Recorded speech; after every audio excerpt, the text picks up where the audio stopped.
And I'm back with more Spirit of Justice. Time to finish this trial.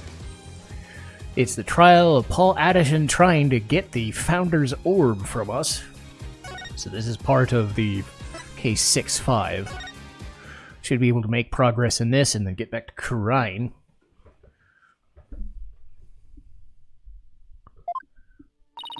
Mr. Wright sure is acting funny. I mean, he's famous for going out on a limb, but that last assertion was just plain crazy. It's either a bluff or a Hail Mary. Either way, it doesn't make much sense. Maybe there's something we're missing here. Nah. Hello! Okay. Sorry, I was just thinking that my mic was a little low for a change, and... Ah! Okay, yeah, if I scream, it's low. Okay. Sorry about that. It's been a day or two. Didn't know if my microphone was right or not. Maybe there's something we're missing here. Although he seemed pretty normal when we spoke earlier. Paul, I got a bad feeling about this. I'm gonna go check up on him. What's going on with you, Mr. Wright? Hey, Private Justice! Oh, Sarge. I forgot to mention something. On the night of Papa's murder, a strange thing happened. Why are you only telling me this now? Well, I didn't say anything before because I thought Papa's death was an accident. But now that we know otherwise, I figured it might be important. There's still more to the case? When I left my room and lost consciousness, I passed out right here. That's right above the coffee bar. Mm-hmm. But when I came to, someone was pushing my wheelchair. What? I was so scared I beat a hasty retreat as fast as my wheels could take me. Do you know who it was? No. It was pitch black. Plus, I fled to my room so fast I didn't even have a chance to turn on the lights. Maybe it was your father. No, he would have said something to me. Besides, I'd have known if it was him. So it could have been your father's real killer? My thoughts exactly. But you didn't report this to the police? Yeah, it didn't even occur to me. It's okay, you're obviously still upset. So don't beat yourself up over it. Apollo, this could be really important info. I think the act of pushing Sarge's wheelchair could be part of some larger scheme. It's hard to see why else the killer would have done such a thing. Guess I should have taken her statement down as evidence. Okay. Oh, welcome back, Athena. Huh? What's with the long face? How'd it go with Mr. Wright? What should I do? Athena? Oh, sorry. I zoned out there for a sec. Recess is almost over, so let's go. What was that all about? So, still got a cold, but it's mostly in my head. It's sort of in my nose. It's not really affecting my voice like I thought it would when I was recording on the other day. So, hooray, I dodged a bullet, I guess. So my voice should be fine for this set of recordings. I hope. You never know with colds or sinuses. Alright, the court is now back in session. Mr. Wright, about that last objection you raised. We, the plaintiffs, still believe that the defense is yet to sufficiently prove its case. They claim that, according to legend, the Founder's Orb would bestow spiritual power. Yet the relic in question has failed to do so. Therefore, it's failed its own test. I see. He's sticking with that ridiculous argument? Furthermore, even if it is the Founder's Orb, it can't be awarded to the Defiant Dragons. After all, they were the ones who killed Dr. Buff. What are you talking about? That was already proven to be false. There's no grounds for asserting the Defiant Dragons murdered the Doctor. Okay, I think my mic is fine. I was just messing with it earlier. I'm afraid there are, Mr. Justice. Your Honor, I would like to present some new testimony to the court. Testimony that will show that Dat's airball did, in fact, kill Dr. Buff. What? Very well, you may call your witness. Guess Mr. Wright found another new angle. What new testimony could he get this late in the game? Again. Good God. Fellow citizens, it is I, Paul Atterson, the once and future representative of the people. Not him again. So yeah, my voice feels a little shot sometimes.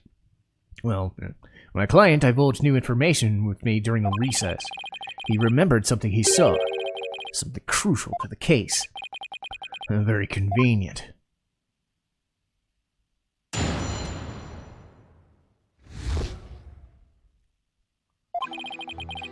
It was around 11 at night, and I was in the mobile meet and greet around the village.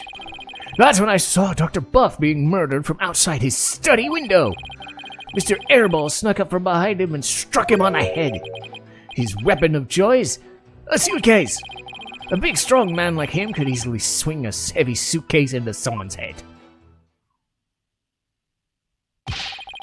You saw the murder as it happened? And you're just telling us now because... I saved the best for last. It's a tactic known by all the political greats, so why are you kind of sweating? The murder weapon was a complete mystery, but my client's eyewitness's account finally brought it to light. According to the autopsy report, Dr. Buff was struck in the head by the corner of some object. I suppose that could very well be the corner of a suitcase. But eyewitness testimony is not the same as hard evidence. Oh, I wouldn't worry about that if I were you. What's that supposed to mean? We have physical evidence too. A luminol test revealed. Ah, crap. The doctor's blood on Mr. Airball's suitcase. Really? How does that prove Mr. Airball used Objection! it? You should know the answer to that, Mr. Justice. Since you know as well as I do that that suitcase is covered in his fingerprints. I was about to say fuggered in his kinkerprints. I'm like, what the fuck words? It's another Japton cat moment. Ah, words! The Turnabout terrorist strikes again. This is quite convincing testimony and evidence. Nevertheless, you may proceed with your cross-examination. Alright, press the third statement. Select reading a book. Okay. Third statement and reading a book.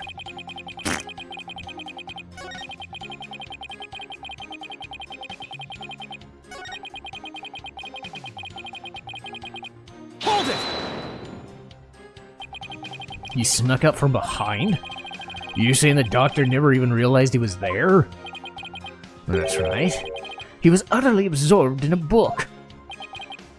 I see. What did you see Mr. Airball do next? He climbed up the bookshelf ladder and dumped a bunch of books on his body. I believe he was trying to make it look like an accident. But that idiot didn't realize I could see everything from outside the window. One of those statements doesn't feel right. Your Honor, I believe the witness makes an important statement, but the doctor was reading a book. The doctor was reading a book at the time of the murder? That's vital testimony. Very well, the witness will please add that statement to the testimony. She's standing in front of the bookshelf, observed in a book, and the doctor's reading glasses. Objection! The doctor was standing in front of the bookshelves, absorbed in a book? I'm sorry, but it seems your testimony is completely unreliable. That's quite a bold statement. Well, let's hear you back it up. I challenge you to prove I'm anything but 100% reliable. It would be my pleasure. Lately, it seems the doctor's eyes has gotten so bad he needs reading glasses. However, his reading glasses were over his desk. So you see, there's no way he could have been reading in front of the bookshelves. I'm sorry, Mr. Blah Blah Blah, but I'm gonna have to ask you to explain the discrepancy to the voting public. Aye! You what? I'll explain it to you, lowly cur. I simply made a mistake, you see. The doctor was actually sitting at his desk when Mr. Airball hit him on the head. But then the doctor would have been facing him. Surely you would have seen him try to run. Dr. Buff was nodding off. I could tell because his eyes were closed and he wasn't moving. Sounds more like what you would. That sounds more like what you would do. And how do you explain the fact that he was struck in the back of the head? So, isn't that something that should be impossible from the front of the desk? Oh, about that. He bowed his head when he nodded off. That's when he was clobbered. So that's what you saw. Well, Mr. Justice, that sounds like a reasonable explanation. You have a problem with this proposal. The big one.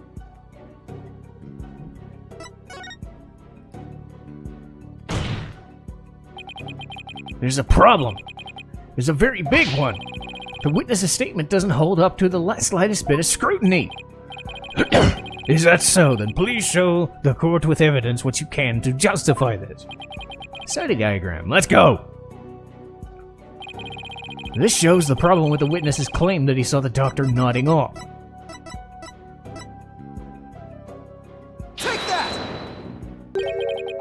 A diagram of the study. Mr. Addison Wimperson allegedly viewed the murder from here. And the doctor was allegedly nodding off. Here. But from his vantage point, the bookcase would have blocked the witness's line of sight. Why, yes, I believe you're right. No! My Toblerone! The fact remains my client knew that the suitcase was the murder weapon. So he definitely has first-hand knowledge of the crime scene. I'm afraid I have to agree with you there, Mr. Wright. But then we have to ask ourselves, from what vantage point did he see the murder? What are you insinuating, Mr. Justice? From what vantage point could Mr. Addison Wimperson have seen the dozing doctor? Once we determine that, I believe we'll finally see the truth. Anywhere inside the building. Second floor hall. Take that! You gotta be kidding! But that's... It is indeed. But everything only makes sense if the witness was there in the study. Inside the study? But that's the scene of the crime! I know. Mr. Blah Blah Blah, the man who claims to be a witness to the murder, was most certainly in that very room. Apollo, are you suggesting... Mr. Addison Wimperson! I hate saying that full name. Weren't you the one who actually swung that suitcase? Objection! What you're proposing is ludicrous. My client is a small, thin man, while Airball has the musculature to pull it off. He has a point. He gave up trying to lift that thing after one go. That's right! He's the only one who could have lifted such a heavy object. Now do you understand that, Rebel? That's Airball is the doctor's killer!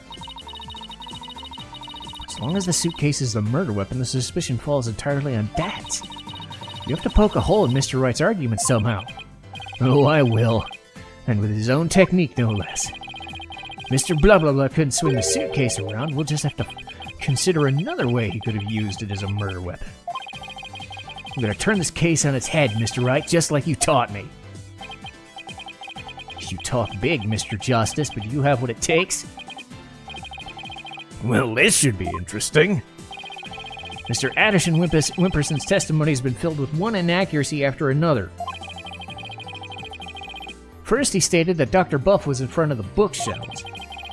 Now he claims the doctor was sitting at his desk. So where was the victim really when he was killed? Left of the coffee bar, below entrance. So where was the killer and how was the murder weapon really used? So the important thing here is the position of the victim and killer relative to each other? Yes, Your Honor.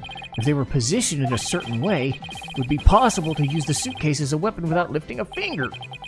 You can't mean. I would ask the court to recall the study's layout. It's quite distinctive. Now, if Dr. Buff were sitting in a certain spot, and his killer was in a certain other spot, the suitcase would become a weapon anyone could use. Very well, Mr. Justice. Where was Dr. Buff's killer at the time of the crime? Okay, so this one's kind of screwy. Second floor hall left of the copy bar below entrance. Okay, so it would have been over here. Take that! Right there? Oh, that's... This should wrap things up nice and pretty for you, Mr. Wright. I would ask the court to recall the study's layout. But this time, instead of thinking in 2 dimensions, let's think in 3. Only then can we clearly see the killer's method at work.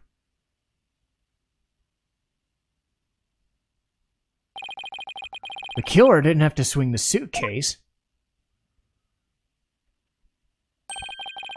If he used gravity to his advantage. That's right. It was the plaintiff, one Paul Addison Whipperson, who used the suitcase.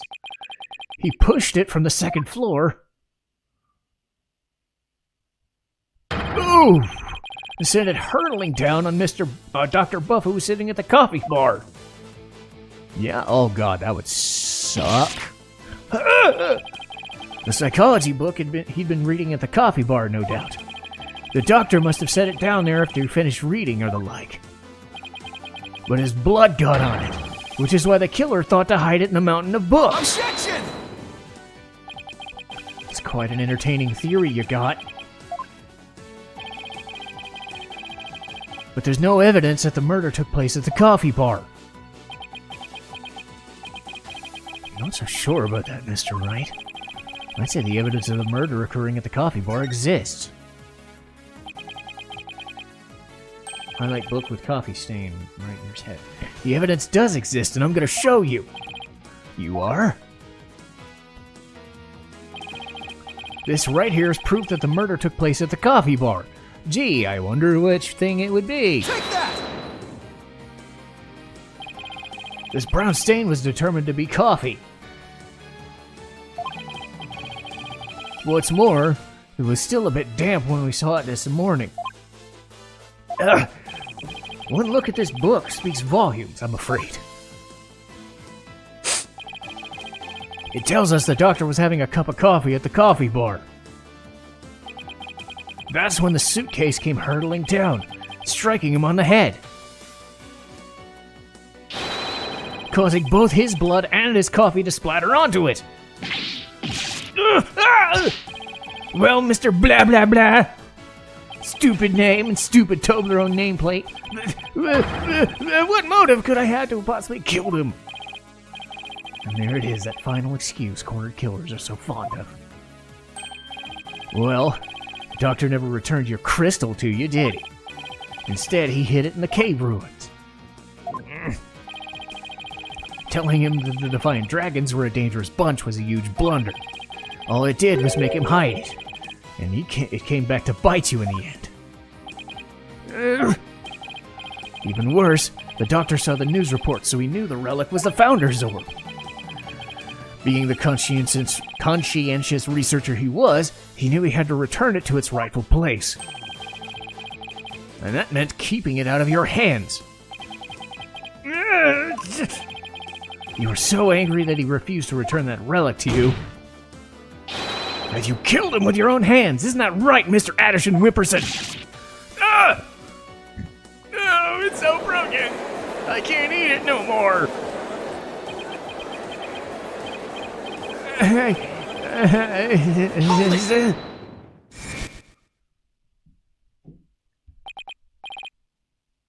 Apollo! Don't accuse my client of murder! What the hell? Huh? What did you mean, don't accuse him? Why would you even say that, Mr. Wright? What I meant was, he's a promising politician with a bright future. It's in our nation's best interest to avoid burdening him with the taint of scandal. Say what?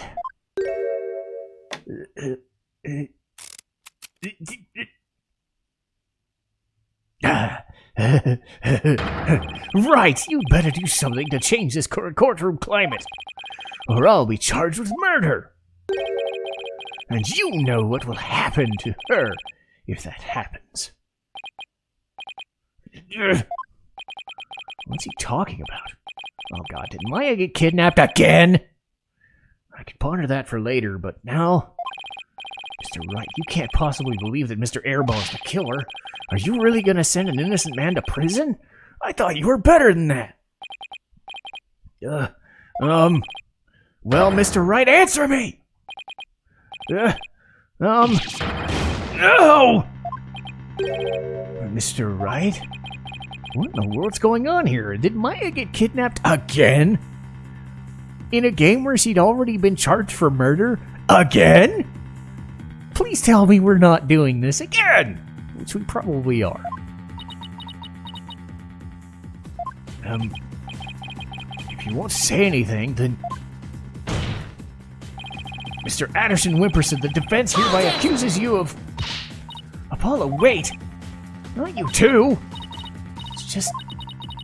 I wasn't sure whether I should say anything, but... During that last recess, when I went to check on Mr. Wright, I overheard something I shouldn't have.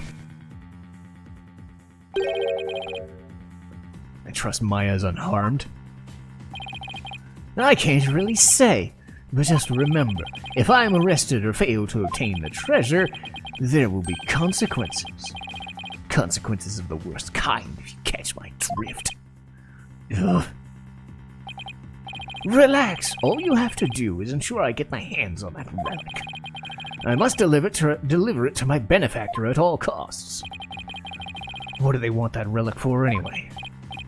It's something to do with some old legend. My patron seeks the great power said to be granted to whomever solves its secret.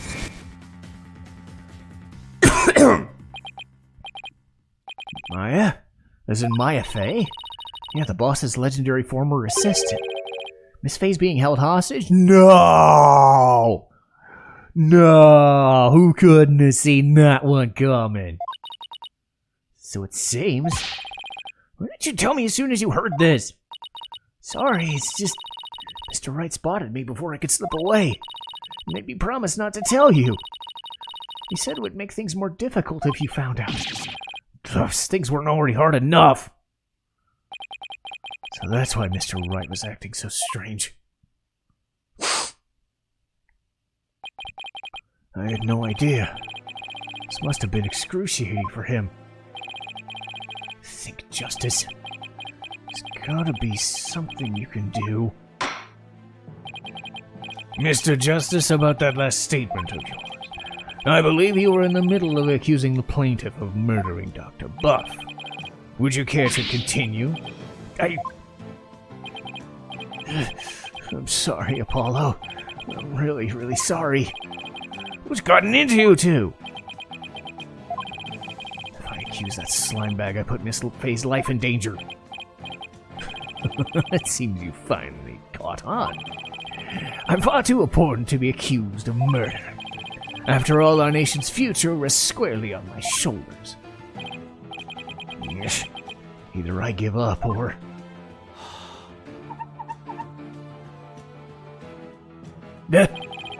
Once I present the crystal to my patron, my victory is assured.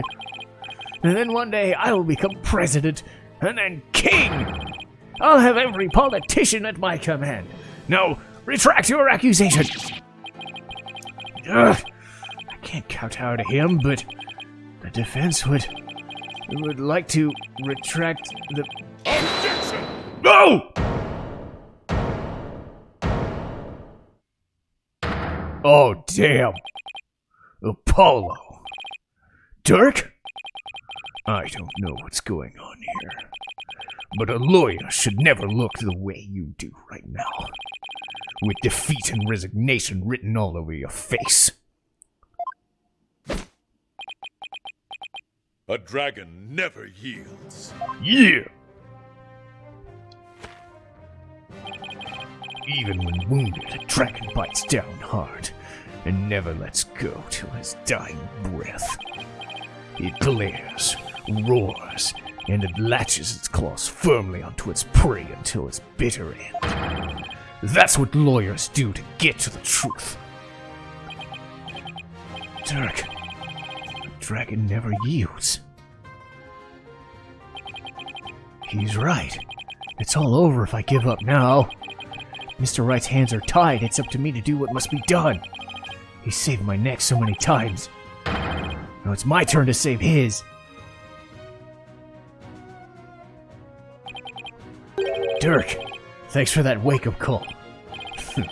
Now that's the face of a lawyer you got there, son.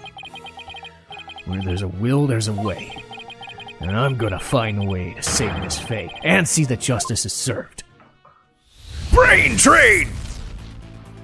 I don't know if this is what it's called. I just love saying that.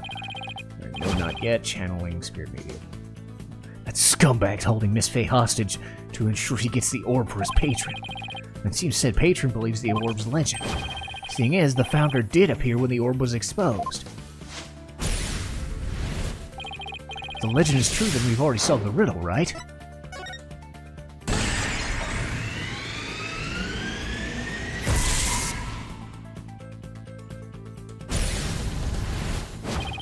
The legend says the founder will bestow great spiritual power when she returns. But if that's true, it means we haven't solved the whole riddle yet. But how can it be? Are we missing something? Maybe the part about the founder returning should be taken literally. But how would it be possible for a dead person to return back to life?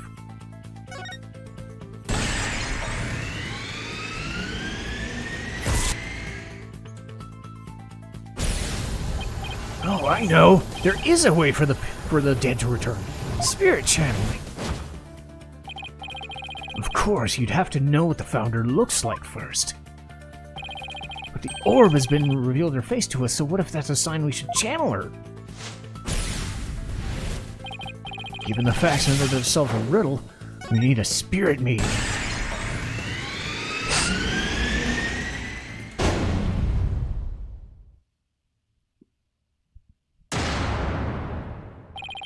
The ability of a medium to channel spirits is the final key to unlocking the orb's secret. That means the patron would need one too. Once that slimy politician realizes that, he won't be able to lay a finger on Miss Faye. Brain Train done! Everything's gonna be okay, Mr. Wright. Because Mr. Addison Wimperson can't do a thing to harm her hair on her head. Huh? Huh? Mr. Addison Wimperson! Seems you've chosen the wrong person to take hostage. What do you mean?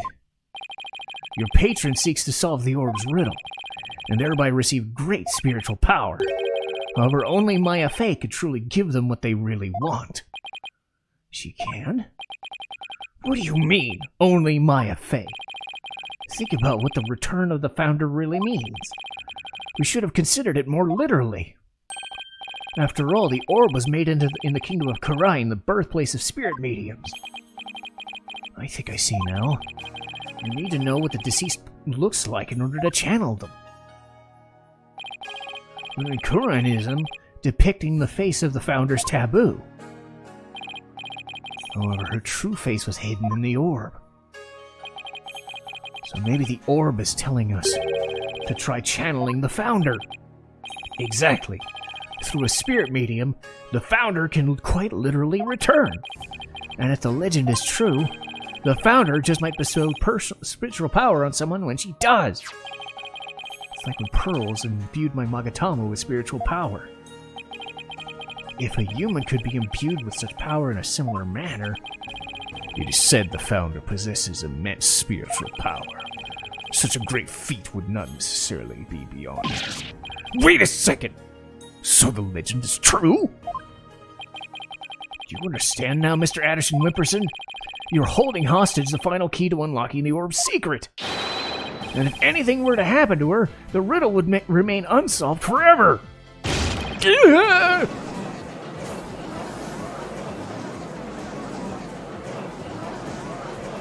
Whoopsie. There's always Pearl Fay. I can simply ask her for help. If she wants money, I have plenty to offer. She's not the kind of person to be tempted by material gain. She certainly wouldn't help you if anything were to happen to her cousin. Urgh. Or maybe you'd like to go ask the Queen of Karina to channel the founder for you. He could, but he'd probably get executed for requesting such a thing. It's over. Now confess. You killed Dr. Buff, didn't you? It wasn't supposed to end this way. Mr. Addison Whipperson, are you admitting to committing the crime? You're my lawyer, right? Do something! It's true I'm your lawyer, and as such, it's my job to defend you. However, defending my client isn't the only duty a lawyer has. There's something else that's equally as important, and that's finding the truth. What? Mr. Addison Whipperson, you have sought to twist the truth in the dirtiest of ways. I was complicit in your hostage-taking, but in a way, I was being held hostage too. Even so, there's still hope for me to make things right. And I owe it all to you, Apollo. Mr. Wright, I can't allow a murderer to walk away scot-free. Therefore, Mr. Addison Whipperson, I must resign as your attorney. No, no, no, no, no! Does this mean I'm under arrest? No! Sorry, my voice can only do so much right now. Huh?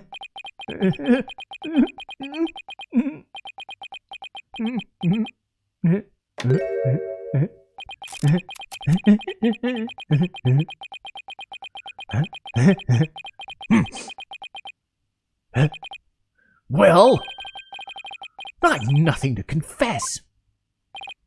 What? I've said I've nothing to confess. I don't, and I won't, especially not to a plebeian like you. This guy doesn't know when to give up. Besides, there's no truth to these allegations. I mean, look at that suitcase. You won't find a single print of mine on it. All that means is you wiped them off, taking care to only leave Mr. Airballs.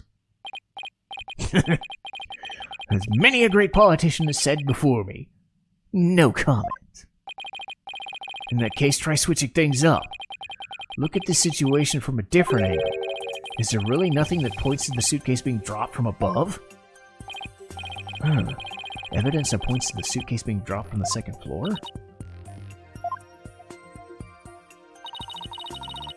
The killer pushed the suitcase from the second floor hallway over the coffee bar. That would place him right around here. Maybe. Just maybe. Thought of something, Apollo? I believe this piece of evidence is connected to the dropping of the suitcase. Take that! That appears to be a statement, but how is that related to the case? On the night of the murder, Your Honor, Army Buff physically left her room. That's when she saw the doctor burning the orb and subsequently passing out. Right above the coffee bar. But with her there in the wheelchair, the killer wouldn't have been able to drop the suitcase and drown onto the doctor. Good point. However, according to Sarge, she woke up just as someone was trying to move her in her wheelchair. Oh.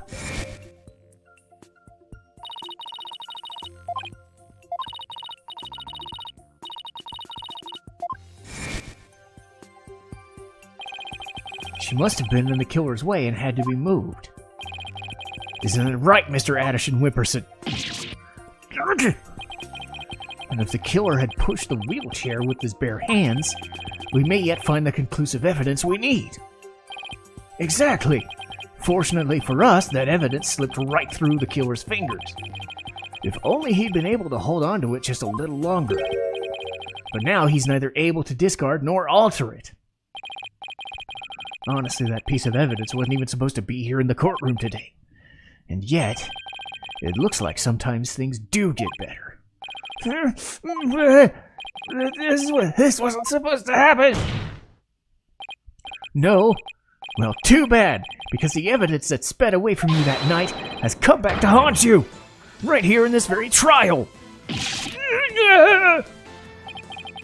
Your Honor, the defense's final piece of evidence is this person!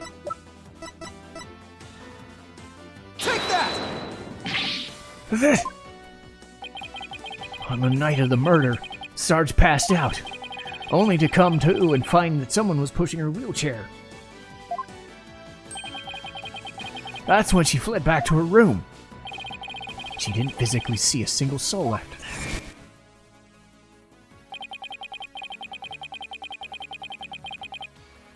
Not until Athena drew her out through her therapy session, that is.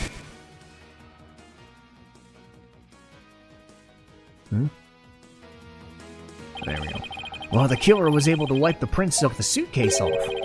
The same can't be said for the prints that got away. My fellow Coranians!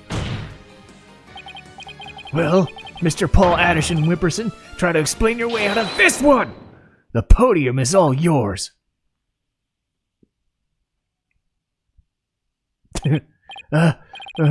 Paul Addison, savior of Corain. I'm not a crook. My political career can't end like this. I'm destined for great things. Something's wrong. This is not real. It's a dream. Nightmare. Huh? What? Huh? Really? No way!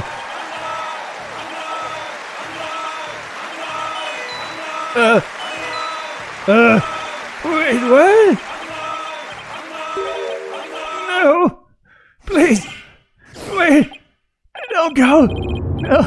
No, please! No! Grandpa! No! Where did the trap floor... Oh.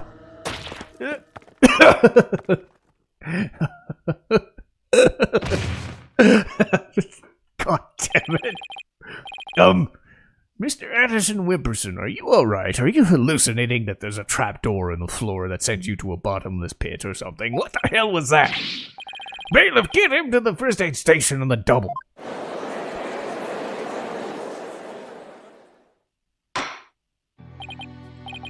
Well, this was yet another unexpected turn of events. In light of everything that's been revealed, it seems the relic is indeed the Founder's Orb. And it seems Mr. Paul Addison Whipperson can be considered a suspect in Dr. Buff's murder. Apollo, I want to thank you for everything. Huh? Thanks to you, I didn't have to keep bending the truth. I don't know what I would have done without you. Don't mention it. You were amazing today. Well, couldn't have done it without Dirk.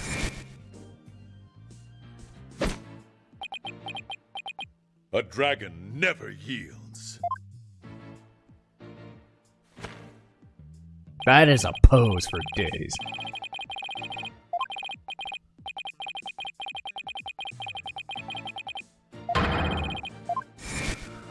Do-do-do-do-do. A dragon never yields. Every lawyer should take that to heart. As it seems both sides have no further objections, would Dirk Sodmati please take the stand?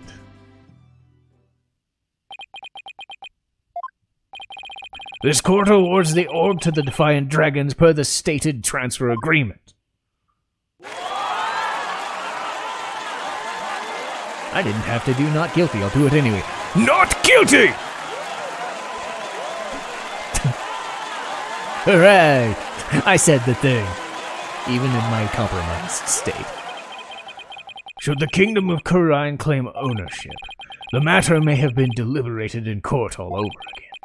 I just hope, or should I say pray, that I'm not the judge presiding over that one. Indeed. A trial like that would spark an international incident. Still, there are much bigger and momentous things stirring in the air.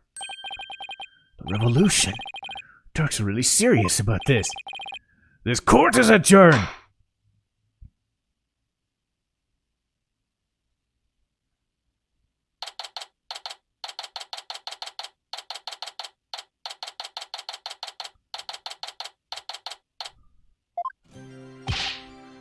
Nice work, son. Finally broken through the last obstacle on the road to revolution. Revolution? Just doesn't seem real. Yes, well, to think you'd actually defeated the fighting Phoenix. All I can say is, that's my boy! Well, Mr. Wright did have his hands tied. Who knows what I would have won if I had to fight me head on. I see it more like you saved Mr. Wright. Saved him? Yeah, remember what he said? He didn't even have to bend the truth anymore. It was all thanks to you. I don't know about that. Still, I guess it is kind of nice to be appreciated. Mr. Dirk? Now that the Holy Mother's face has been revealed, are you going to have a spirit medium try channeling her? I, for one, would like to see the return of that legendary founder. Just think about it. Being able to speak with someone right out of the history books? Unfortunately, it's not that easy. What? Why? A face isn't enough. You also need the true name of the one you're attempting to channel. Oh, right. Pearl mentioned something like that. And the founder's true name is only known to the priestess who's been crowned queen. In short, the only living person who knows it is the current queen of Karain Garan. So without her help, we won't be seeing the founder anytime soon? That's no fun. Actually, the longer I'm going on, the longer I do feel worse. So I definitely do need to take a break and get some medicine. Thankfully, there's a store right across the street. I can go get some. So Dirk, what'll you do now? First, I'll start by tracing the route by which the orb came into Dr. Buff's hands. Since we now know it's Paul Addison who asked the doctor to study it, isn't he the one who stole it? No. A political nobody like him couldn't get anywhere near it, let alone steal it. He must have had inside help. My money is on someone connected to the royal family. Alright, you said something to that effect back in the cave. Whoever it may be, we need to expose their dirty scheme to the light of day. Well, I'm sure Mr. Wright has plenty of information courtesy of his dirty client. He might be able to shed some light on this. Private Justice! Oh. That was fine work you did in the trial today! You did your sergeant proud! Back at you, Sarge. Took real courage to leave your room like that. It's all thanks to you and Cora Woman's sights. With my siege defense over, I could finally sally forth. But the battle's only just begun. One for me, and me alone to fight. To lose your mother, and then your father, what a terrible thing. Yeah, being wheelchair-bound doesn't help. Private Justice. I've been thinking. It's about time I stood on my own 2 feet. After all, I no longer have Papa to coddle me. I'm afraid I don't follow. Take a good look, soldier. This is one small step for man, and one giant leap for me. Hold my drone, would you, Private Justice? Yes, sir. What's she up to?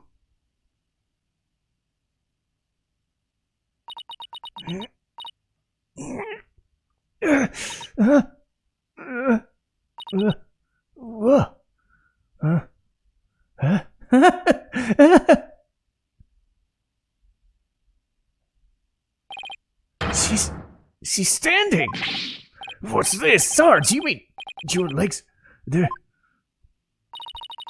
doctor told me I was ready to walk again months ago. But if I admitted I could walk, I knew I'd have to leave the house. So I faked it.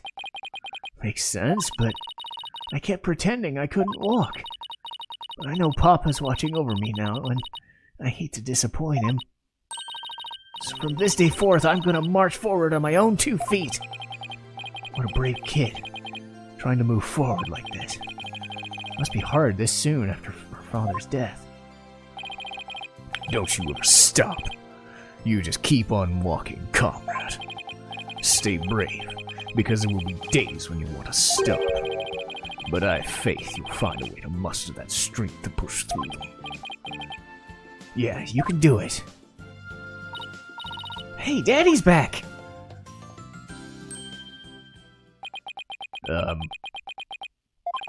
Mr. Wright, what's that look on his face for?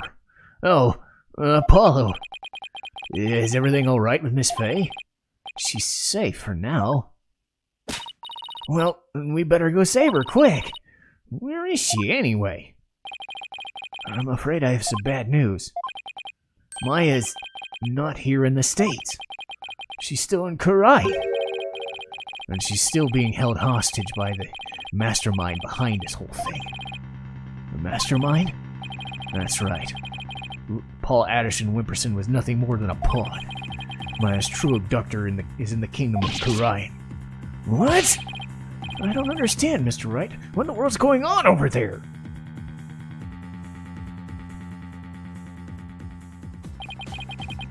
But as shocking as that news was, it was only the beginning. The beginning of something big. Big enough to shake Kurai to its very core. Revolution. I was being swept up in a mighty wave that nothing could stop. Of course, at the time, I had no idea that those days ahead were in store for us. Well, all I know is I'll get to that episode in about, another half an hour to give me time to rest my voice anyway, but more importantly, clear my head of this cold via some nice medicine. Remember to take your medicine, folks. It's a good idea. And remember to keep watching my stuff, because it's medicine for your soul. And I hate that I've said that something that's so fucking goofy. Shut up, I'll stop now. Bye.